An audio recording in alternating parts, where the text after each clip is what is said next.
Hello everyone. आज हम एक बहुत ही इम्पोर्टेंट टॉपिक डिस्कस करेंगे जो है बीजेटी बायसिंग। इलेक्ट्रॉनिक्स के सर्किट में बाइपोलर जंक्शन ट्रांजिस्टर या बीजेटी का यूज़ काफ़ी कॉमन है, चाहे वो एम्पलीफिकेशन हो या स्विचिंग।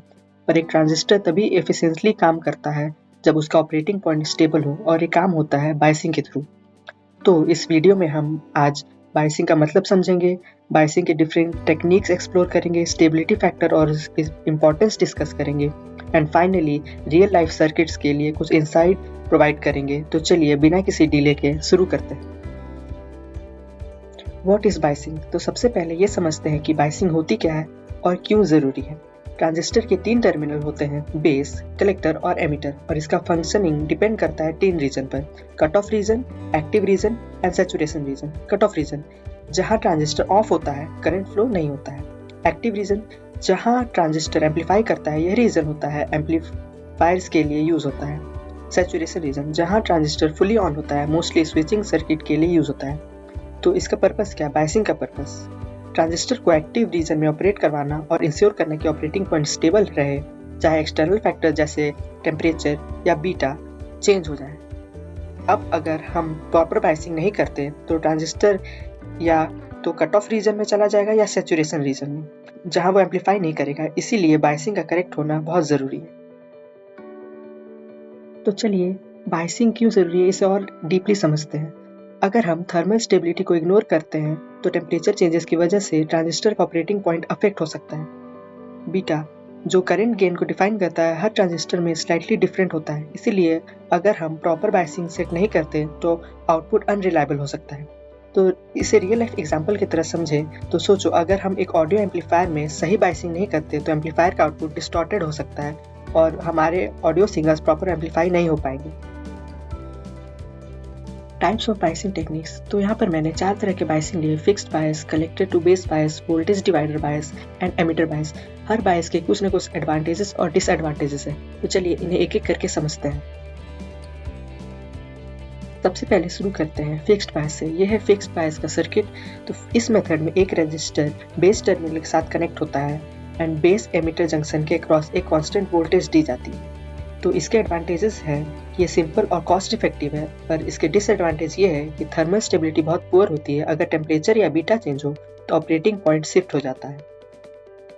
इसका use mostly small signal amplifiers के लिए होता है। तो इस सर्किट को सॉल्व करने के कुछ स्टेप्स हैं। Step 1, locate capacitor and replace them with an open circuit. Step 2, locate two main loops, BE loop and CE loop. Apply KVL in the B loops to get the value of IB, and then apply the KVL in CE loop to get the value of VCE. इसका disadvantage ये है कि ये temperature और beta पे depend करता है। तो टेम्परेचर या बीटा चेंज करने पे क्यू पॉइंट चेंज हो जाएगा। And for improve bias stability add emitter to the base DC bias. Collector to base bias, इस मेथड में एक रजिस्टर कलेक्टर से बेस तक कनेक्ट होता है। इसका बेसिक प्रिंसिपल है कि collector voltage changes operating point को एडजस्ट करते हैं। इसका एडवांटेज है कि इसका थर्मल स्टेबिलिटी फिक्स्ड बायस से बेटर होता है, पर इसका डिसएडवांटेज ये है कि इसका स्टेबिलिटी अभी भी आइडियल नहीं है। So, collector to base bias, this configuration employs negative feedback to prevent thermal runaway and stabilize the operating point. In this form of biasing, the resistor RF is connected to the collector instead of connecting it to the DC source VCC. So any thermal runaway will induce a voltage drop across the RC resistor that will throttle the transistor base current. Voltage divider बायस सबसे popular method है और ये circuit में ज़्यादा use होता है। इस technique में 2 रेजिस्टर का एक voltage divider network base voltage को कंट्रोल करता है। यह मेथड ट्रांजिस्टर के ऑपरेटिंग पॉइंट को स्टेबलाइज करता है, चाहे वो टेम्परेचर हो या बीटा चेंज हो। इसका एडवांटेज है कि हाईली स्टेबल है और मोस्ट प्रैक्टिकल फॉर एम्पलीफायर्स। इसके डिसएडवांटेज ये है कि slightly complex compare to the fixed bias. This voltage divider bias circuit provides good Q point stability with a single polarity voltage change.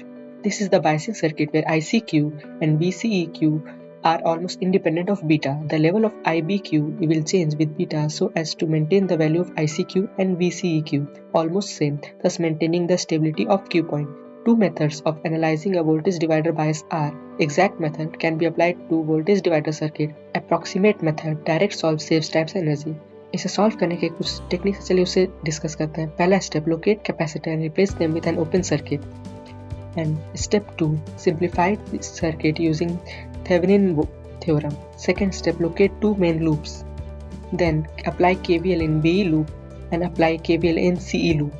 Then we get the value of IB and IC.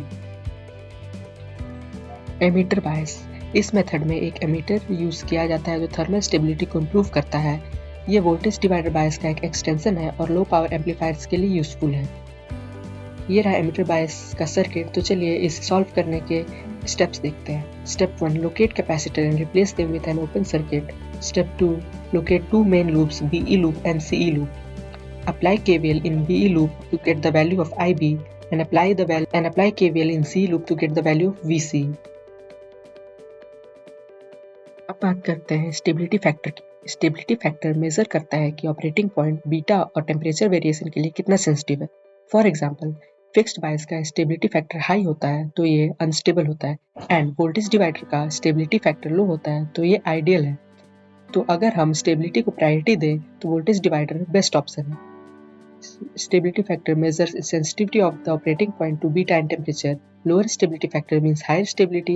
In comparison, fixed bias has high stability factor, then it is low stability, and voltage divider bias has low stability factor, then it is highly stable. Application and comparison.